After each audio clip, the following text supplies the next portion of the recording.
आपण पाटोळीची भाजी बनवतो त्यासाठी हे सगळं करून घेऊ. आणि हा बेसन लागणारा टमाटर, कांदा, काळा मसाला, धनिया, कढीपत्ता, लसूण आणि सांबार आणि साखर आणि वाटणं हे सब मिक्स करके रोस्ट कर लो. थोडं तेल टाकून फ्राय करून मी कसं जास्त मसाले वगैरे टाकत नाही, नॉर्मल मसाले गरम जास्त टाकत नाही. तुम्ही तुमच्या हिशोबाने टाकू शकता. हे सगळं टाकायचं मसाला भाजला आता आपण थंड करून घेऊ. आता आपण पाटोळीचा मसाला तयार करून घेऊ. पाटोळीला लागणारं साहित्य तेल टाकून घेऊ. इथे 3 पिढ्या तेल टाकून तुम्ही आपल्याला माहिती टाका. लसूण, कढीपत्ता, हळद टाक हळदी, सांबार, टमाटर छान गंज घ्यायचा. टाकून थोडा वेळ टमाटर पेस्ट असेल तर पेस्ट टाका. माझ्याकडे आहे, मला विसरली पेस्ट टाकायला टाकून दिलं ते छान टमाटरसोबत पकडून पाहिजे. मीठ झाला आणि टमाटर अजून थोडा वेळ पकडे चांगले त्यावेळेस टाकून घेऊ. आपण तोपर्यंत अद्रक लसूण घेऊ आणि तो मसाला रेडी झाला. आता आपण तिखट टाकू. थोडं मीठ टाकायचं तिखट टाकून तिखट शिजल्यावर पाणी घाला. मला लागण्यानुसार पाणी घाला. घाला की बेसन पूर्ण शिजलं पाहिजे. सांबार टाकत आहे वरून थोडंसं प्रकारे छान उकळी आली. आता बेसन घालून घ्या उकळीमध्ये. बेसन घातल्यावर गाठ पडली नाही पाहिजे. ह्याला डवलायचं तुरंत.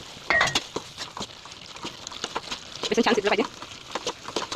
आपण कारी पुरा बेसन शिजलं पाहिजे आणि मग थंड करा. तेल घेऊन पूर्ण ताटलीला लावून घ्या आणि याच्यात आपल्याला ते बेटर थापायचं आहे. त्या प्रकारे बोलतात ताटलीला तेल लावून घ्या. ताटीत काढून त्याला थापून घ्या. या प्रकारे थंड होईल आहे. थंड होत आहे तर इसकी सब्जी काढायला लागेल. तेल डाले लसूण डाले लगेच हल्दी डाले डाले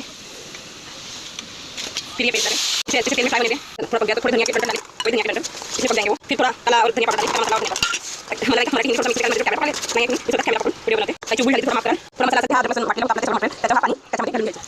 मध्ये थोडा नमक घालायचं. या प्रकारे मसाला शिजल्यावर त्यात पाणी घालून पाणी याच्यात घालून आपल्याला भाजी पाणी लागते त्याप्रमाणे माझी हिशोबाने एवढं ठीक आहे.